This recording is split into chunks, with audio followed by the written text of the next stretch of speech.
हरे कृष्णा। आप सभी का हार्दिक स्वागत है मेरी श्रीमद् भगवद गीता की सीरीज में। आज की इस वीडियो में हम श्रीमद् भगवद गीता के तीसरे अध्याय के अगले श्लोकों का श्रवण करेंगे। उससे पहले आप चैनल को सब्सक्राइब कर दीजिए और वीडियो को लाइक कर दीजिए। और श्लोकों का श्रवण करने से पहले हम मंगलाचरण का उच्चारण करेंगे, जिससे हमें भगवान श्री कृष्ण, गुरु और वैष्णवों की कृपा मिलेगी। तो चलिए अभी शुरू करते हैं मंगलाचरण। ओम अज्ञानतिमिरान्धस्य ज्ञानाञ्जनशलाकया चक्षुरुन्मिलितं येन तस्मै श्रीगुरवे नमः। श्रीचैतन्यमनोभीष्टं स्थापितं येन भूतले स्वयं रूपः कदा मह्यं ददाति सः पदान्तिकं।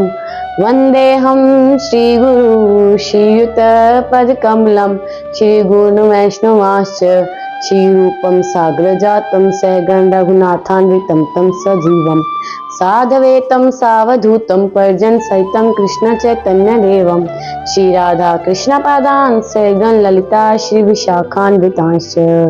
नमः ओं विष्णुपादाय कृष्ण प्रेष्ठाय भूतले श्रीमते भक्ति वेदांत स्वामिनिति नामिने।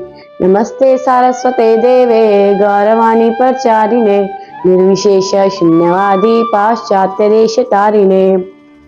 हे कृष्णा करुणा सिंधु दीनबंधु जगतपते गोपेश गोपिका कांत श्री राधा कांत नमोस्तुते।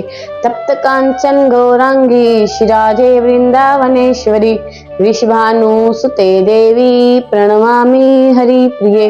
वाञ्छाकल्पतरुभ्यश्च कृपा सिन्धुभ्येव च पतितानां पावनेभ्यो वैष्णवेभ्यो नमो नमः। जय श्री कृष्ण चैतन्य प्रभु नित्यानंद श्री अद्वैत गदाधर श्रीवासादि गौर भक्त वृंद। हरे कृष्णा कृष्णा कृष्णा हरे हरे हरे राम राम राम हरे हरे। मुखं करोति वाचालं पंगं लंघयते गिरिं यत्कृपातमहं वन्दे श्रीगुरुदीनतारिणं परमानन्दमाधवं श्रीचैतन्य ईश्वरम्। हरे कृष्णा। श्रीमद् भगवद गीता अध्याय 3 कर्मयोग श्लोक संख्या 22।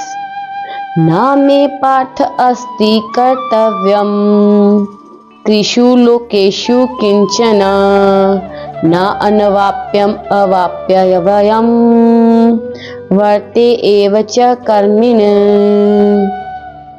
अर्थ, हे पृथापुत्र, तीनों लोकों में मेरे लिए कोई भी कर्म नियत नहीं है। ना मुझे किसी वस्तु का अभाव है और न आवश्यकता ही है, तो भी मैं नित्य कर्म करने में तत्पर रहता हूँ। तात्पर्य, वैदिक संहिता में भगवान का वर्णन इस प्रकार हुआ है।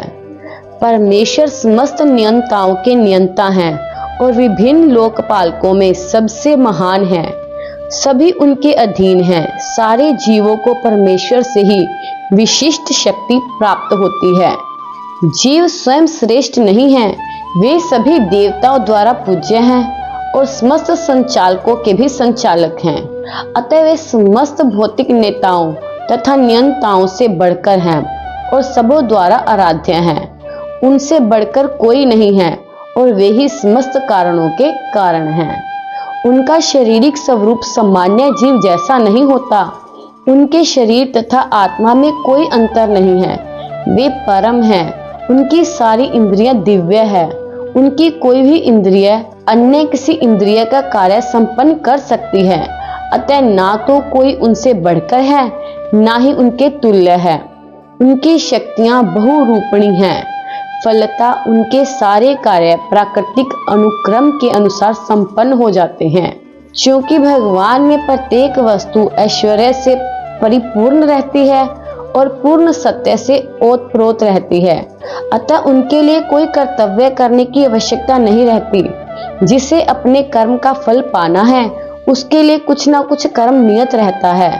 परंतु जो तीनों लोकों में कुछ भी प्राप्त करने की इच्छा नहीं रखता, उसके लिए निश्चय ही कोई कर्तव्य नहीं रहता।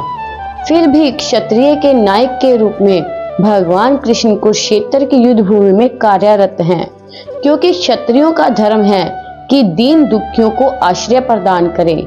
यद्यपि वे शास्त्रों के विधि विधानों से सर्वथा ऊपर हैं, फिर भी वे ऐसा कुछ भी नहीं करते जो शास्त्रों के विरुद्ध हो। श्लोक संख्या 23। यदि हि अहम न वर्तयम जातु कर्मणि अत्य इंद्रियत मम वर्तम अनुवर्तन्ते मनुष्यः पार्थ सर्वशः। अर्थ, क्योंकि यदि मैं नियत कर्मों को सावधानी पूर्वक ना करूं तो हे पार्थ, यह निश्चित है कि सारे मनुष्य मेरे पथ का ही अनुगमन करेंगे। तात्पर्य, आध्यात्मिक जीवन की उन्नति के लिए एवं सामाजिक शांति में संतुलन बनाए रखने के लिए कुछ परंपरागत कुलाचार है जो प्रत्येक सभ्य व्यक्ति के लिए होते हैं। ऐसे विधि विधान केवल बद्ध जीव के लिए हैं, भगवान कृष्ण के लिए नहीं। लेकिन क्योंकि वे धर्म की स्थापना के लिए अवतरित हुए थे, अतः उन्होंने निर्दिष्ट नियमों का पालन किया। अन्यथा सामान्य व्यक्ति भी उन्हीं के पद चिन्हों का अनुसरण करते, क्योंकि कृष्ण परम प्रमाण है। श्रीमद् भागवत से यह ज्ञात होता है कि श्री कृष्ण अपने घर में तथा बाहर गृहस्थोचित धर्म का आचरण करते रहे। आज का श्रवण हम यहीं पर समाप्त करेंगे और आगे आने वाली वीडियो में अगले श्लोकों का श्रवण करेंगे। हरे कृष्णा।